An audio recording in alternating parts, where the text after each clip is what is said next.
Olá, meus queridos alunos. Bom dia, boa tarde, boa noite. Eu tô aqui para a gente conversar hoje sobre a parte final dos princípios tributários.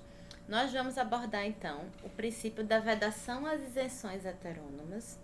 Nós vamos abordar o princípio da não discriminação com base na procedência ou destino, e nós vamos abordar o princípio da não limitação ao tráfico de bens e pessoas, né? Rapidamente, já que é a parte final de princípios tributários, né? E a gente vai tentar, eu vou tentar ser o mais didático possível. Vamos lá. O princípio da vedação às isenções heterônomas. Para eu entender o princípio da vedação às isenções heterônomas, eu preciso compreender qual é a minha regra. Quando eu tenho o princípio da vedação às isenções heterônomas, que ele está no artigo 151, inciso 2 da Constituição Federal, então, que veda que a União isente tributos que sejam da competência dos estados, do Distrito Federal e dos municípios. Quando a Constituição estabelece esse dispositivo, né, esse princípio, na verdade eu estou falando de federalismo. E a minha regra, como eu estava dizendo, é então que as isenções elas são autônomas. O que são isenções autônomas? Aquele ente dotado de autonomia política, União, Estados, Distrito Federal e municípios, que tem a competência para instituir tributos, vai ter a competência para isentar. Então, a União tem a competência para instituir o imposto sobre grandes fortunas. Então, a União tem a competência para isentar. Os estados têm a competência para instituir, e lógico, majorar, o imposto sobre a circulação de mercadorias e serviços, o tal famoso ICMS. Então, não poderia a União ou o município chegar lá e dizer, olha, eu vou isentar o ICMS, por conta do Pacto Federativo, né? Quem tem a competência para instituir o tributo é quem tem a competência para isentar. Essa é a minha regra que está no texto constitucional. Vamos ver.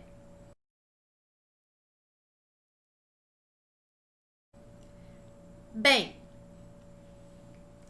toda regra tem exceção. Como sempre, a gente sabe disso. Toda regra tem exceção. Vejamos, meus queridos. Eu vou abordar a exceção do ISS, do Imposto sobre Serviços. A exceção do ISS, ela está no artigo 156, que é aquele que fala da competência dos municípios, parágrafo 3º, inciso 2º, ok? Então, que vai dizer o seguinte, lei complementar vai poder excluir a incidência de serviços para exportação, né? No caso, na exportação de serviços. Melhor colocar assim, né? Falando com as minhas palavras. Vejam, se é lei complementar, é a lei complementar da União. Então, nesse caso, existe uma exceção expressa constitucional, tá? Para o princípio da vedação às isenções heterônomas. Significa que a Constituição está autorizando, tá, uma norma da União a isentar o município de arrecadar o ISS no caso de exportação de um serviço X. Então, essa é o que está na Constituição. Mas o que atenta a gente, o que eu queria dizer assim, é o que mais chama a atenção a gente é a outra hipótese, que ela, prestem atenção, ela não é uma exceção.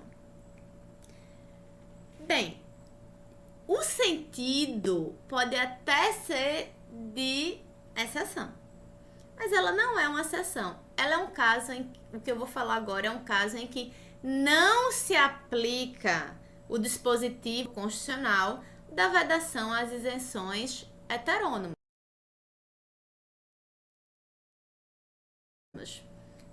Por que não se aplica?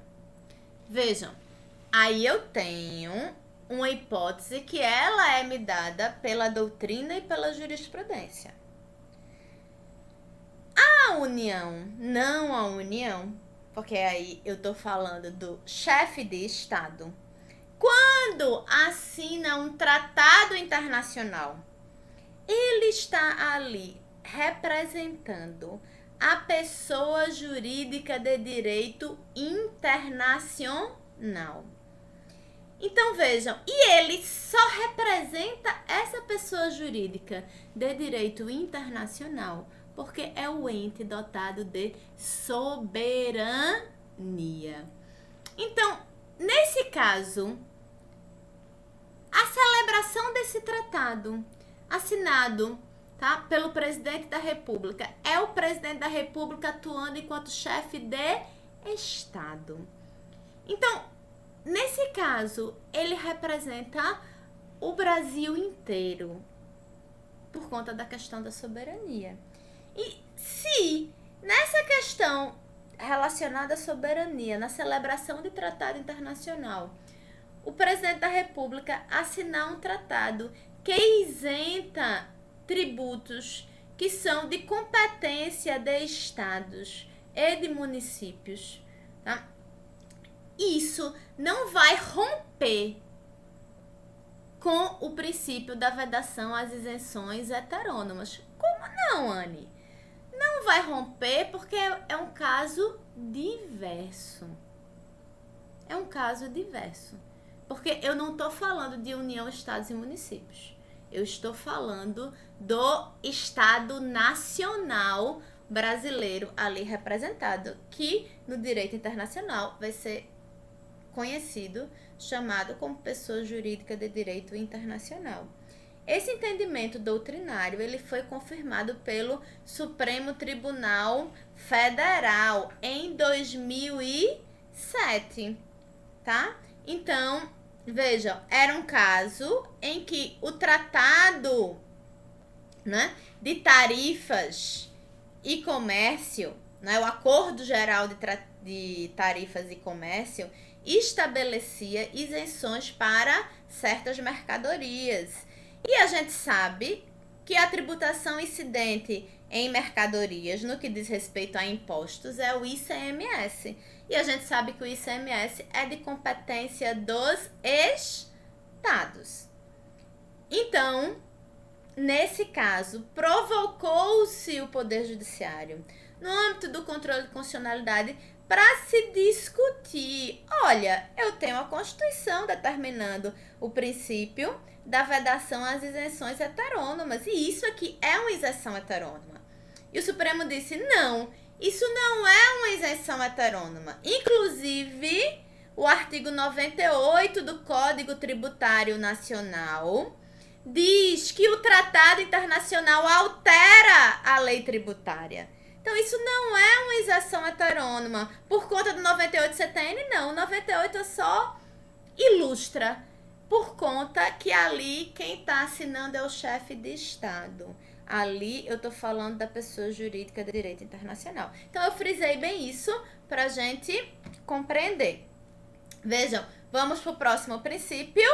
Rapidinho. Princípio da não limitação ao tráfego de bens e pessoas. Artigo 150, inciso 5 da Constituição Federal. Vamos lá, tem um slide aí que traz o artigo 150, inciso 5.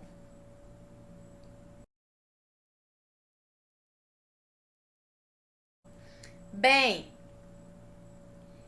então, não é possível estabelecer limitação ao tráfego de bens e pessoas por meios de tributos interestaduais e intermunicipais, ressalvada a questão do pedágio.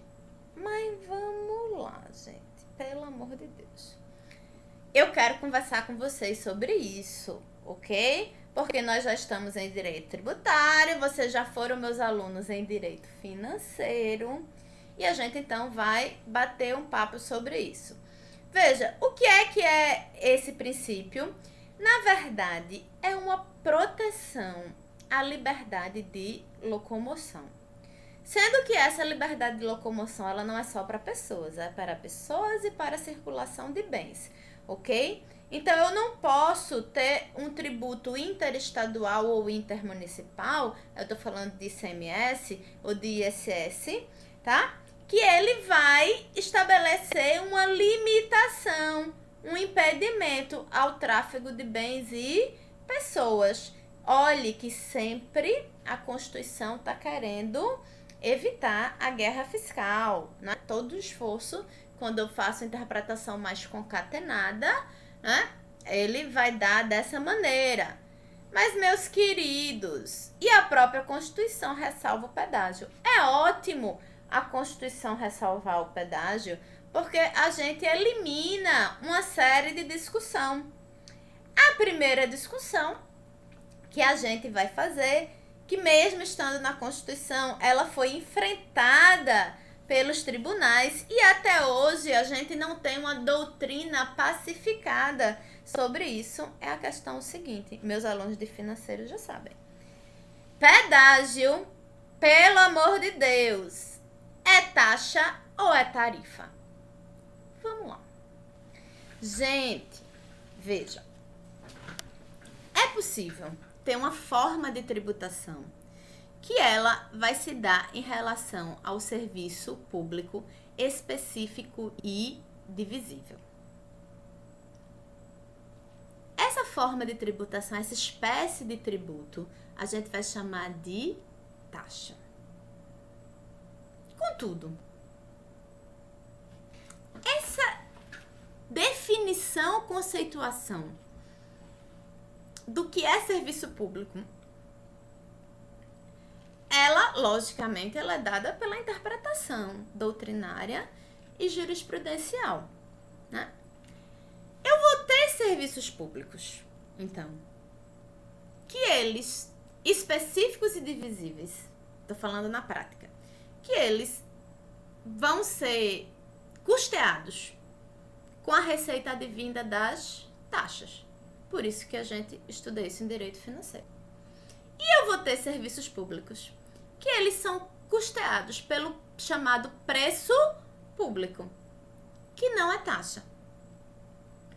Vejam, o entendimento prático, que é o entendimento que prevalece da doutrina administrativista, é que quando eu tenho um permissionário e um concessionário, então lógico que esse entendimento é um entendimento de 1998 para cá, quando eu tenho um concessionário ou um permissionário, eu vou ter preço público, né? Por conta do princípio do equilíbrio econômico-financeiro do contrato. Então, aquele preço precisa poder ser variável para ele conseguir custear o tal serviço público. Quando eu tenho um serviço público específico e divisível prestado pela administração direta, sem ser através de permissionário ou de concessionário, eu vou ter, então, uma taxa. Então, eu estou falando assim, caberia aprofundar muito mais, mas estou falando assim, né, em termos sintéticos, ok? Até aí, ok. O pedágio, há quem advogue, doutrinadores que eu respeito muito, que advoguem, então, que o pedágio teria feição tributária e seria uma taxa, porque é um serviço específico e divisível. Em que pese, o Supremo Tribunal Federal já se posicionou que pedágio não tem feição tributária. O pedágio, ele é uma tarifa, ele é um preço público, tá? Mas, por que, então, que o pedágio seria taxa, porque o serviço é específico e divisível. Eu, Anne, discordo desse posicionamento, não pelo entendimento do Supremo. Porque o entendimento do Supremo, ele vai com base nessa doutrina e visão administrativista, que ela é uma visão prática. Eu tenho concessionário permissionário, então é preciso o preço ser variável. E quando eu tenho taxa, tem que ser instituído por lei, tem que respeitar o princípio da anterioridade, né? Então isso aí é uma questão prática. Ela não é eminentemente uma questão teórica, tá? Mas no plano da questão teórica, eu, Anne, me filio à doutrina do professor Regis Fernandes de Oliveira, que é uma doutrina do direito financeiro, que ela também não é uma doutrina, né, da própria teoria do direito tributário, mas sim do direito financeiro. Que vejam, o pedágio, em que pese eu posso ter um serviço público ali, então se eu estou numa rodovia pedagiada e o pneu do meu carro furar, em tese, porque eu, Anne, nunca testei isso, né? Eu poderia ligar para um número e eu ter uma ajuda para trocar esse pneu do carro. Isso seria um serviço, né, que a rodovia pedagiada poderia me oferecer. Mas o pedágio, ele é pago, na verdade, para você usufruir de um bem público. Que bem público é esse? O bem de uso comum do povo, a rodovia. Então, como ele é da fruição, eu, Anne, não vejo como predominante a prestação de um serviço público, apesar de ser divisível, fato. Mas não vejo exatamente, né, a predominância da prestação de serviço público. A predominância é de uma receita pública originária. O Estado está explorando um bem de uso comum do povo. E o Estado pode fazer isso? Pode. Mas veja bem, o Estado pode... Quando eu falo Estado, é independente de ser União, Estado ou município, certo? O ente estatal, o poder público, somente pode instituir pedágio se existir uma via alternativa não pedagiada. Esse é o entendimento do STJ. Por quê? Se eu só tenho uma via para dar acesso àquela localidade e essa via o Estado explora economicamente e ela é pedagiada, então, meus caros, nesse caso, eu estou ferindo a liberdade de locomoção. E isso não é possível. Esse é o precedente e é o que está consolidado pelo Superior Tribunal de Justiça. Ok? Então, com isso, a gente entendeu o que é o princípio da não limitação ao tráfico de bens e pessoas. Não posso instituir uma tributação que vá limitar. E, nesse caso, o pedágio não fere esse princípio, tá? Principalmente porque o pedágio não é taxa, né? Isso, no meu entendimento, respeitando os entendimentos daqueles que são contrários, né? No direito é assim, né? Entendimento para lá, entendimento para cá, majoritário, mudou uma época, mudou um colegiado, muda o entendimento. Por isso que eu gosto de fundamentar muito o meu entendimento na teoria, porque a legislação muda, mas a teoria, ela em regra, prevalece. Veja, o último princípio tributário que nós vamos estudar é o princípio da não discriminação baseada em procedência ou destino. Ele está no artigo 152 da Constituição Federal. Vou botar aqui no slide, rapidinho.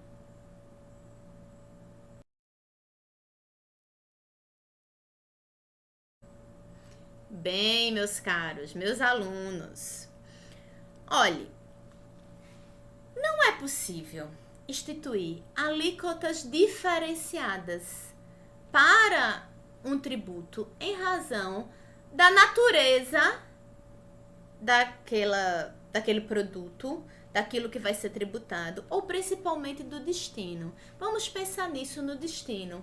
Eu disse para vocês que numa interpretação com base na unidade da Constituição, numa interpretação concatenada, né, a Constituição, ela vai criar um ambiente, ok, para tentar evitar a guerra fiscal, né? Apesar de eu ter competências tributárias distribuídas entre os entes federativos por conta do federalismo fiscal. Então, eu tenho competências tributárias próprias da União, próprias dos estados, próprias dos municípios. Lindo, né? Mas ela coloca, os princípios não são sempre para proteger a gente de alguma coisa, para proteger a gente do arbítrio do Estado, sendo que isso vendo como sistema tributário nacional como um todo. Então, o sistema tributário nacional, ele visa impedir é exagero meu, ele visa mitigar, né, a possibilidade de guerra fiscal. E o princípio da não discriminação baseada em procedência ou destino, ele serve para isso, né? Eu diria essa é a finalidade teleológica desse danado, desse princípio. Mas, colocando em termos práticos, poderia o Estado de Pernambuco estabelecer uma alíquota diferenciada do ICMS ou do ITCMD, né, que aqui a gente não chama de ITCMD. Mas vejam, poderia ser o mesmo produto de ICMS, por exemplo, tá? E o Estado de Pernambuco não reconhecer o crédito de ICMS dos produtos vindos da Bahia e reconhecer o crédito de ICMS do mesmo produto vindo da Paraíba. Eu tô chamando de produto, mas a gente sabe que é mercadoria. Mas como a gente ainda não viu o conceito de mercadoria e produto, tá? Vejam, é possível, eu tô dizendo aqui, hipoteticamente, eu tenho um medicamento vindo da Bahia e um medicamento vindo da Paraíba. E o Estado de Pernambuco estabelece alíquotas diferenciadas, somente porque o medicamento vem da Bahia, a alíquota é mais alta. Logo, o preço vai ser mais caro, porque aquilo vai repercutir no preço, ora não, né? O medicamento vindo da Paraíba, a alíquota vai ser menor, logo o preço vai ser menor. Porque, por acaso, o Estado de Pernambuco tem vários, né, comércios partilhados, acordos com a Paraíba. Mas, ora, isso não seria possível, porque o princípio da não discriminação baseado em procedência ou destino não permitiria. Bem, a parte final de princípios tributários é isso aqui que eu trouxe para vocês. Espero ter sido esclarecedora. Fora isso, a gente tem a oportunidade de interagir. Então, deixe seu comentário aqui. Se você gostou desse vídeo, se você tem alguma crítica, alguma sugestão, certo? Curta o vídeo, compartilhe, me siga aqui no YouTube, precisamos de seguidores nesse canal do YouTube, tá? Um beijo grande e eu estou disponível.